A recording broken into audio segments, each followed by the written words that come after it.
मराठा आरक्षण को लेकर आंदोलन कर रहे मनोज जरांगे के आरोप पर सीएम एकनाथ शिंदे ने कहा कि जरांगे की भाषा राजनीतिक लग रही है। उनकी मांगे बदलती जा रही है। ऐसा लग रहा है कि जैसे कोई उनको शब्द लिख कर दे रहा है। उनका ये आरोप लगाना महाराष्ट्र की संस्कृति नहीं है। जरांगे पाटिल के डिप्टी सीएम देवेंद्र फडणवीस पर लगाए गंभीर आरोप के चलते रविवार को एकनाथ शिंदे ने प्रेस कॉन्फ्रेंस के दौरान यह बात कही। इस दौरान राज्य के दोनों डिप्टी सीएम देवेंद्र फडणवीस और अजित पवार भी मौजूद रहे। सीएम एकनाथ शिंदे ने कहा कि मराठा आरक्षण को लेकर हमने जो कहा था वो किया है। कुछ लोग राज्य में अराजकता फैलाने की कोशिश कर रहे हैं। जरांगे मराठाओं के लिए प्रामाणिक भावनाओं के तहत लड़ रहे हैं। सरकार मराठा समाज के लिए सकारात्मक प्रयास कर रही है। जरांगे की सभी मांगे मानी है। मैं उनके हर आंदोलन में उनसे मिलने गया। उन्होंने आगे कहा कि ऐसे निचले स्तर के आरोप महाराष्ट्र सहन नहीं करेगा। किसी को भी कानून हाथ में नहीं लेने दिया जाएगा। हर व्यक्ति को अपनी मर्यादा में रहना चाहिए। कानून व्यवस्था बनाए रखने में पुलिस सक्षम है। मनोज जरांगे ने रविवार को अंतरवाली सराठी गांव में आंदोलन को लेकर बैठक बुलाई थी। इसमें जरांगे ने डिप्टी सीएम देवेंद्र फडणवीस पर गंभीर आरोप लगाए हुए थे। उन्होंने कहा था कि अकेले देवेंद्र फडणवीस ही मराठा समुदाय को आरक्षण मिलने से रोकने की कोशिश कर रहे हैं। हा पूर्णपणे जसं कोर्टाने म्हटलं तुम्ही पहिलं मागास सिद्ध करा। कोर्टाने ज्या ज्या बाबी मांडलेल्या आहेत त्या बाबींचा अंतर्भाव आम्ही मराठा समाजाला आरक्षण देताना केलेला आहे।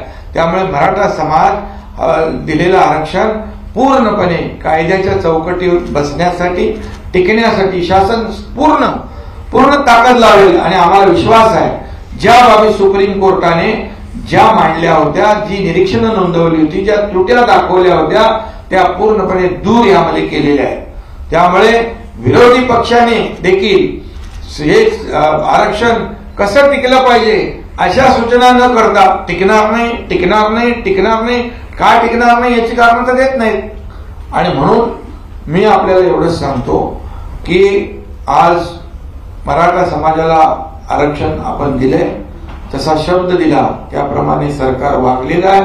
त्याचबरोबर ज्यांना कुणबी नोंदी सापडत नव्हत्या त्यांचं देखील आम्ही जस्टिस शिंदे समितीच्या माध्यमातून तेही काम सुरू केले। त्याचं नोटिफिकेशन काढलं, त्याच्या हरकती आल्या आणि म्हणून अगदी तात्काळ यामध्ये कायदेशीर प्रक्रिया सगळ्या बाबी ज्या आहेत या पूर्ण केल्या पाहिजेत। एवढ्या घाई गडबडीमध्ये कुठलाही निर्णय घेता येणार नाही। आम्ही कोणाची फसवणूक करणार नाही, आम्ही कुणालाही फसवणार नाही। पहिल्या दिवसापासून आमची भूमिका स्पष्ट आहे आणि म्हणूनच जो काही निर्णय घेतलाय हा टिकणारा निर्णय आम्ही घेतलेला आहे। आणि म्हणून माझी विरोधी पक्षाला देखील त्यांनाही आव्हान आहे की यामध्ये मराठा समाजाला आरक्षण दिल्यानंतर तुम्ही दिलं नाही पण आम्ही दिल्यानंतर उलट तुम्ही त्याच्यामध्ये सहकार्याची भूमिका घ्यायला पाहिजे। ते कसं टिकेल या बाबतीत चांगलं बोललं पाहिजे। ते टिकणार नाही असं संभ्रम निर्माण करून मराठा समाजाला त्याचं खच्चीकरण करण्याचं काम कोण करतंय याचा देखील जनतेसमोर उलगडा नक्कीच होईल। आणि म्हणून मी एवढंच सांगेन की आता सरकारने निर्णय घेतलाय। सरकारने निर्णय घेतलेला असताना यामध्ये टिकवण्याचा देखील जबाबदारी आमची आहे आणि म्हणूनच या कायदा सुव्यवस्था राखण्याची जबाबदारी देखील आमची आहे। त्यामुळे कुणीही या संयम पाळावा, कायदा हातात घेता कामा नये। शेवटी सर्वसामान्य माणसाला या राज्यामध्ये सुखाने, समाधानाने, आनंदाने जगण्याचा अधिकार आहे।